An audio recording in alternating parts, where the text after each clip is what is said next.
On today's episode of the DeRaud-Messinger Show, we preview and predict number 6 Oklahoma versus number 21 Texas.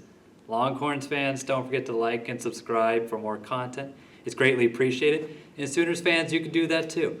Now, Dylan, we got some game info for you guys. As always, the game will be on Saturday at 11 a.m. Central Time. What's different there? At the Cotton Bowl in Dallas. The game will be televised on ABC, and the Sooners are currently favored by 3 points. So, Dylan, get us into that scouting report. Well, Devon, the first person you got to talk about when you talk about this OU team is, obviously, quarterback Spencer Rattler. He struggled this year. He hasn't looked the part that everybody was expecting coming into the season. You've got, their fans chanting at the West Virginia game to have his 5-star backup come in and replace him.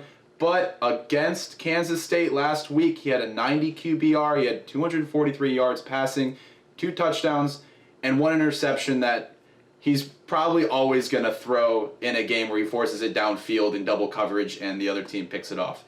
So that's the first guy. And then the second guy, running back Kennedy Brooks.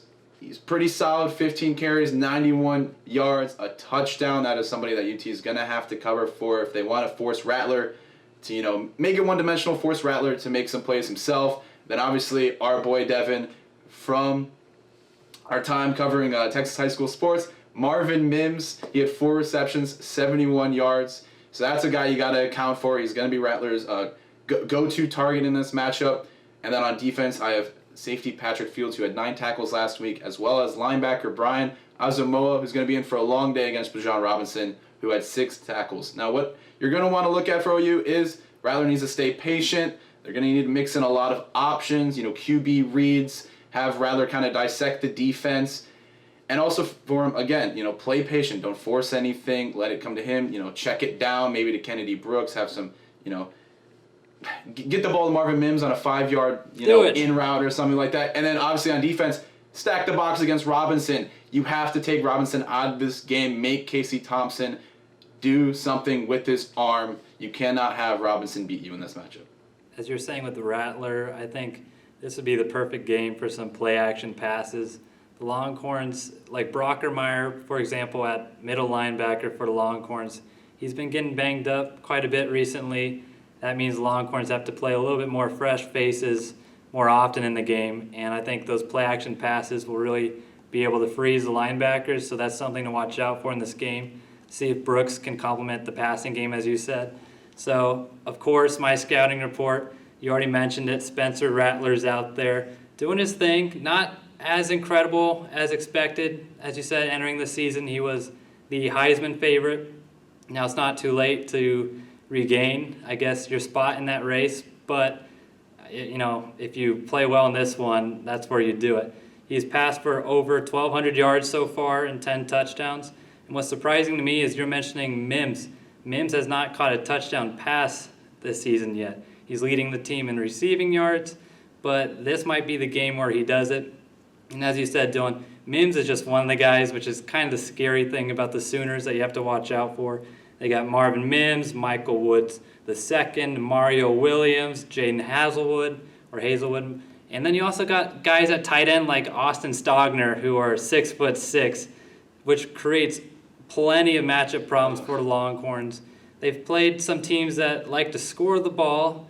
TCU didn't do too much of that other than Zach Evans, but they haven't been facing teams that are this deep at the receiver position. And then you also talked about Brooks a little bit. Brooks missed last year because he opted out for COVID reasons, and then he's finally getting back to his, mid-season form now. You said he played great against Kansas State. And Eric Gray, who was previously the starter for the Sooners or taking the majority of snaps, he's still contributing to the team, so that's something to watch out for. And then defense, Dylan. Defense wins championships. Do you got that? They have plenty of talent over there. You got Delarian Turner-Yell missed last week's game because of an injury.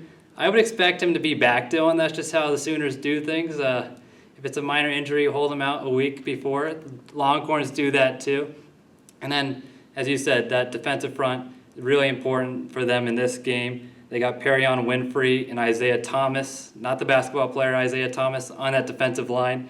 Both have 3.5 sacks through 5 games. Not too shabby. Now, Dylan, X factors. What do the Sooners need to do in order to win this game? Well, Devon, you talked about the OU defense and how it's extremely talented, but I feel like we have this conversation every year with this OU defense. Then they play somebody outside the Big 12 and they don't look as good, or they play Kansas State and let up 31 It's points. a trick. So it is a trick. Lincoln Riley's up to something. But my X factor for this matchup for OU, the front seven, the entire front seven, is going to have to play their butts off against Bijan Robinson. Devon, I don't know if this is a bold prediction, but it's a prediction. This is the Spencer Rattler, Bijan Robinson Heisman game, Devon. Whoever wins this matchup is going to be all over social media being talked about as the next coming of whatever. Is he going to be, the next Baker Mayfield, or next Kyler Murray, Sam Bradford, or Bijan Robinson, the next Ricky Williams, or Mark Ingram? So that's what I'm going to be looking at. So to avoid that, OU is going to need to shut down Robinson and make Casey Thompson beat them. Yeah, I like that a lot. And the Sooners have been good against the run. If you watch the Kansas State game, Deuce Vaughn still produced, but it was through the air and not just running the ball. They have a top 5 run defense so far this year. So like you said, I think this is a good matchup for both teams, a little strength on strength action. So we'll see which one prevails in that regard. But my X factor in this game is the turnover margin. Yes, we're going back to turnovers. Specifically for Texas, if we want to look at it from that perspective, they did force 3 turnovers against TCU, but if you watch that game, did they really force 3 turnovers against TCU, or did TCU force 3 of their own turnovers? That's some side discussion for you, Dylan. But they got, I think, 9 points, Dylan, 9 off of turnovers. If you do quick math, it's not hard. 2 touchdowns off of 2 turnovers would have been more than that. They need to take advantage with touchdowns when they get the opportunity. Rattler, you're going to have to force him to turn the ball over. And if you're able to do that, and I know this OU-Texas game, turnovers on both sides of the ball happen quite frequently. You got to capitalize. Casey Thompson looks okay against TCU, but really wasn't getting that much help. He didn't pass for a ton of yards either. He only threw for 142 yards. Basically, Jordan Whittington was really the only receiver that was catching passes, it seemed like. So he's going to have to capitalize. And Casey Thompson has been averaging 1 mistake per game, Dylan. 1. But do you know what that mistake has been? It's been an interception, it seems like, every week. So he's going to have to eliminate that 1 mistake. If you're going to make a mistake, throw it out of bounds instead. Save everybody a lot of pain on that Longhorn sideline. But and that's what I'm going to be looking at with those quarterbacks, Devon, is those interceptions, because Rattler, he wants to make the spectacular play. He wants to throw it down the field. He does not want to check it down. He wants to show everybody what his talent is. That's just who he is. So if UT can bring that blitz, really throw him around, force him to make, errant throws, that's going to be their best bet. And then on the other side with Casey Thompson, I know I'm talking about Robinson and Rattler a lot about their Heisman game, but it really is between Rattler and Thompson a little bit, just in the sense of who's going to make the most mistakes and who's going to shoot themselves in the foot the most in this matchup. And Casey Thompson, he's not going to be able to make any of those, interception throws. He was 12 for 22 passing. So those incompletions and those mistakes, he cannot be doing that if UT wants a chance in this game. Exactly. And the Longhorns don't necessarily need him to play like Superman. I mean, it would be nice to see some flashes of that, but like you said, just eliminate the mistakes. Check down passes are acceptable if they're getting you 4 or 5 yard plays. Set yourself up for a better situation on that next down. Very important, obviously, in the Red River game. Now, Dylan, danger level. I'm feeling this danger level a little spicy from you. Well, I've gotten at an 8, Devon, but there is something I want to say. This UT team has looked different against rivals. They've looked good against Texas Tech, blowing them out, and they looked solid against TCU with the way they managed the game towards the end. Bijan Robinson was able to keep the ball, keep possession for I don't know how long ago. It felt like 4 minutes, but he just kept getting the first down on every second or third down, like running play. So they look different. That's why I've got it a little lower than a 10. But again, this is a number 6 Oklahoma team. This is not something just to scoff at.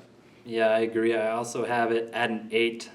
It's quite obvious that both fan bases hate each other with a passion. Now, we here like to preach peace, so we're not getting involved in that hate. But the fan bases hate each other, quite frankly. The coaches I saw them via pictures at a high school game together, watching, I think, Denton Ryan play. So they got a little bit of friendship, but on the field, Dylan, we toss out friendships completely.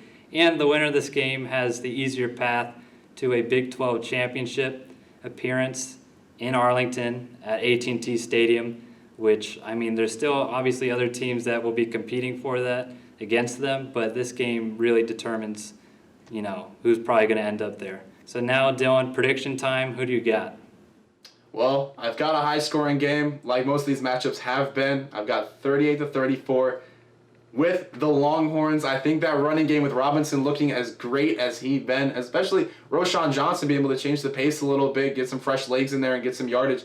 I really like this run attack. If they can take control of this game and Casey Thompson reduces those mistakes that we've talked about the entire time, and Rattler plays like he has been through this season, I think UT's got a really good chance. Yeah, I know Sooners fans that are watching this aren't going to like that. They're not going to like what I say either. Before the season, if you asked me who I was going to be picking in this game, I would have said Oklahoma hands down. 2 weeks ago, or even 3 weeks ago, you asked me who I was going to say wins this game, Dylan. I'd also go Oklahoma. But as you were talking about earlier, OU isn't looking too hot, and neither necessarily are the Longhorns, but their momentum is at least a little more upward trajectory here. I have the Longhorns winning 34-31 in this game. Now, before you leave the hate comments, just know that we just jinxed it in your favor, OU fans, so take that with you, Will. But Bijan Robinson, as you said, he's going to have to do his thing here. He really carried the Longhorns, quite frankly, against TCU. If Texas wants to win, though, that cannot be the case. He's going to have a good game, but he's going to need help. As you said, it was like 4 minutes of a Bijan time at the end of that TCU game. Yeah, that can't happen. But what do you guys think in this OU versus Texas Red River game? Let us know down below.